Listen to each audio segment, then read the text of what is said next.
제11장. 아하시아의 어머니 아달랴는 아들이 죽는 것을 보자 왕족을 다 죽이기 시작하였다. 그러나 왕자들이 살해되는 가운데서도 여호람 왕의 딸이요 아하시아의 누이인 여호세바가 아하시아의 아들 요아스를 몰래 빼내어 유모와 함께 침실에 숨겼다. 이때 사람들이 아달랴가 모르도록 그를 숨겼으므로 그는 죽음을 면할 수 있었다. 요아스는 그의 고모 여호세바와 함께 6해 동안을 주님의 성전에 숨어 지냈으며 그동안 나라는 아달랴가 다스렸다. 7째 해가 되자 여호야다 제사장이 사람을 보내어 가릿 사람의 백부장들과 호위병의 백부장들을 불러왔다. 그리고 그들을 주님의 성전에 있는 왕자에게로 데리고 가서 그들과 더불어 언약을 맺고 또 주님의 성전에서 맹세를 하게 한 뒤에 그들에게 왕자를 보여주었다. 그리고는 그들에게 이렇게 명령을 내렸다. 이제 여러분이 해야 할 일을 말하겠습니다. 여러분 가운데서 안식일 당번을 세 반으로 나누어 3분의 1은 왕궁을 지키고 다른 3분의 1은 수르 성문을 지키고 나머지 3분의 1은 호위병들의 뒤에 있는 문을 지키십시오. 이와 같이 하여 왕궁을 철저히 지키게 하도록 하십시오. 그리고 안식일 비번은 모두 두 반으로 나누어서 임금님께서 계신 주님의 성전을 지키도록 하십시오. 각자 무기를 들고 임금님을 호위할 것이며 누구든지 대열 안으로 들어오려는 사람은 반드시 죽이고 임금님께서 나가고 드실 때에는 반드시 경호하도록 하십시오. 백부장들은 여호야다 제사장이 명령한 것을 그대로 다 하였다. 그리고 그들은 안식일 당번인 사람들과 안식일 비번인 사람들을 데리고 여호야다 제사장에게로 왔다. 제사장이 백부장들에게 창과 방패를 나누어 주었다. 그것은 다윗 왕의 것으로서 주님의 성전 안에 간직되어 있던 것들이다. 그리하여 호위병들은 각각 손에 무기를 들고 성전 오른쪽에서부터 왼쪽까지 제단과 성전 주위를 감시하며 왕을 호위하였다. 그런 다음에 여호야다 제사장이 왕세자를 데리고 나와서 그에게 왕관을 씌우고 왕의 직무를 규정한 규례서를 주고 기름을 부어 왕으로 삼으니 백성이 손뼉을 치며 임금님 만세 하고 외쳤다. 아달랴가 호위병들과 백성의 소리를 듣고 주님의 성전에 모여있는 백성에게 가서 보니 왕이 대관식 규례에 따라 기둥 곁에 서 있고 관리들과 나팔수들도 왕을 모시고 서 있고 나라의 모든 백성이 기뻐하며 나팔을 불고 있었다. 아달랴가 분을 참지 못하고 옷을 찢으며 반역이다 반역이다 하고 외쳤다.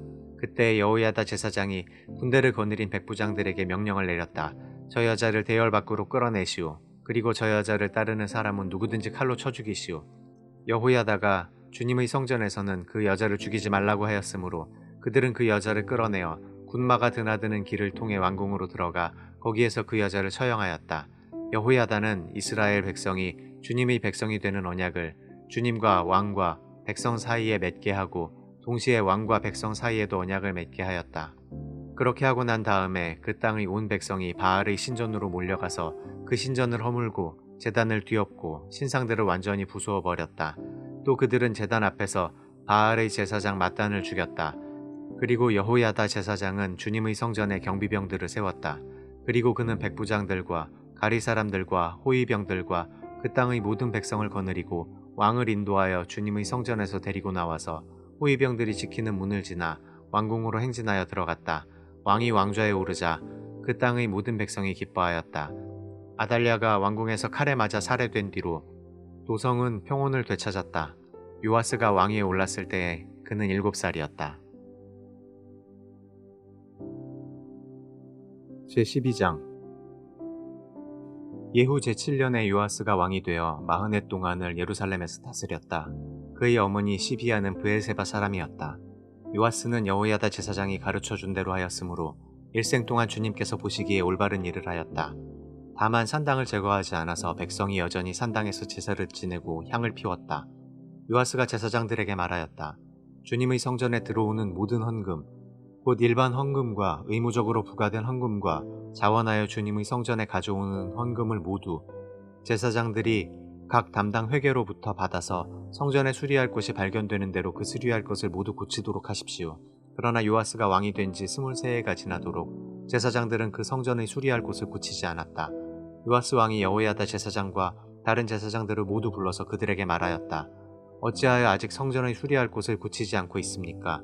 이제는 더 이상 담당 회계로부터 돈을 받아두지 말고 성전을 수리하는 데 쓰도록 직접 넘기게 하십시오. 제사장들은 이 일에 동의하여 제사장들이 백성으로부터 돈을 받거나 성전을 직접 수리하거나 하는 일을 하지 않기로 하였다. 제사장 여호야다는 궤를 하나 가져다가 그 뚜껑에 구멍을 뚫어 주님의 성전으로 들여와서 오른쪽 곧 제단 곁에 그것을 놓았다. 그래서 문을 지키는 제사장들이 주님의 성전으로 가져오는 모든 헌금을 그 궤에 넣게 하였다. 그 궤가 헌금으로 가득 찰 때마다 왕실 서기관과 대제사장이 와서 주님의 성전에 헌납된 헌금을 쏟아내어 계산하였다. 계산이 끝나면 그 헌금은 주님의 성전 공사를 맡은 감독관들에게 전달되었고, 그것은 다시 주님의 성전을 수리하는 목수들과 건축자들에게 지불되었고, 또 미장이와 석수에게도 지불되었으며, 주님의 성전을 수리하는 데 드는 나무와 돌을 사는 데와 그 밖에 성전을 수리하는 데 필요한 경비로 쓰였다. 주님의 성전에 헌납된 그 헌금은 주님의 성전에서 쓸 은대접들과 부집개와 대접들과 나팔 등의 금그릇이나 은그릇을 만드는 데 쓰이지는 않았다.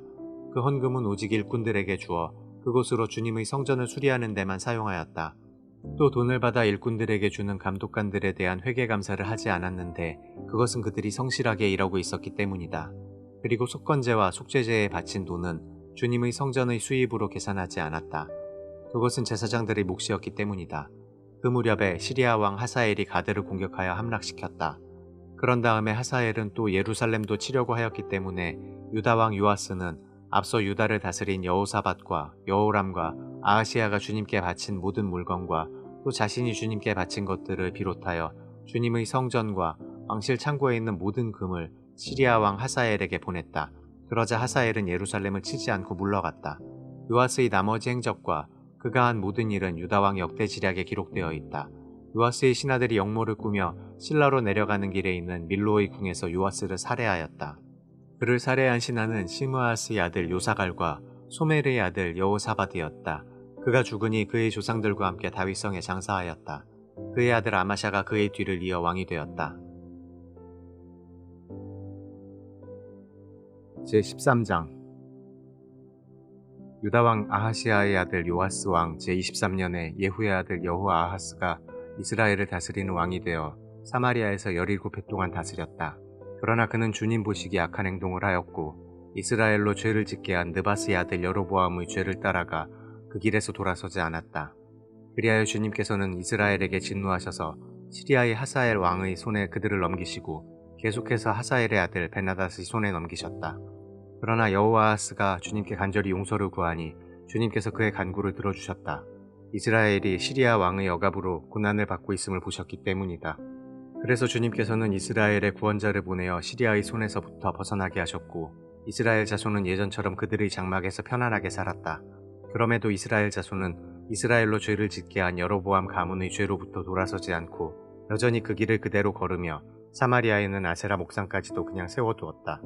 시리아 왕이 여호아하스의 군대를 공격하여 타작마당의 먼지같이 만들었기 때문에 여호아하스에게는 겨우 기마병 50명과 병거 10대와 보병 10,000명만이 남았다. 여호아하스의 나머지 행적과 그가 한 모든 일과 그가 누린 권세는 이스라엘 왕 역대지략에 기록되어 있다. 여호아하스가 죽으니 사마리아에 안장하였고 그의 아들 여호아스가 그의 뒤를 이어 왕이 되었다. 유다의 요아스 왕 제37년에 여호아하스의 아들 여호아스가 이스라엘의 왕이 되어 사마리아에서 16해 동안 다스렸다. 그는 주님께서 보시기에 악을 행하였고 이스라엘로 죄를 짓게 한 느밧의 아들 여로보암의 모든 죄로부터 돌아서지 않고 그 길을 그대로 걸었다. 여호아스의 나머지 행적과 그가 한 모든 일, 또 그가 유다 왕 아마샤와 싸운 용맹은 이스라엘 왕 역대지략에 기록되어 있다. 여호아스가 죽으니 이스라엘의 역대 왕들과 함께 사마리아에 안장하였고 여로보암이 그의 뒤를 이어 왕좌에 올랐다. 엘리사가 죽을 병이 들자 이스라엘 왕 여호아스가 그에게로 내려왔다. 그리고 그 앞에서 눈물을 흘리며 말하였다. 나의 아버지, 나의 아버지, 이스라엘의 병거와 마병이시여. 엘리사가 그에게 말하였다. 활과 화살을 가져오십시오. 그가 활과 화살을 가져오자 엘리사가 이스라엘 왕에게 말하였다. 활을 잡으십시오. 그가 활을 잡으니 엘리사가 그의 손 위에 자기의 손을 얹었다. 엘리사가 말하였다. 동쪽 창문을 여십시오. 왕이 창문을 열자 엘리사가 말하였다. 쏘십시오. 그가 활을 쏘자 엘리사가 말하였다. 주님의 승리의 화살입니다. 시리아를 이길 승리의 화살입니다. 임금님께서는 아벡에서 시리아를 쳐서 완전히 진멸하실 것입니다. 엘리사가 또 말하였다. 화살을 집으십시오. 왕이 화살을 집자 엘리사가 이스라엘 왕에게 말하였다. 땅을 치십시오. 왕이 3번을 치고는 그만두었다. 하나님의 사람이 그에게 화를 내며 말하였다. 임금님께서 대여섯 번 치셨으면 시리아군을 진멸할 때까지 쳐부술 수 있었을 터인데 고작 3번입니까? 이제 임금님께서는 겨우 3번만 시리아를 칠 수 있을 것입니다. 그런 다음에 엘리사가 죽으니 거기에 장사하였다. 그 뒤에 모압의 도적대가 해마다 이스라엘 땅을 침범하였다. 한 번은 장사 지내는 사람들이 어떤 사람의 주검을 묻고 있다가 이 도적대를 보게 되었다. 그러자 그들은 놀라서 그 주검을 엘리사의 무덤에 내던지고 달아났는데 그때 그 사람의 뼈가 엘리사의 뼈에 닿자 그 사람이 살아나서 제 발로 일어섰다.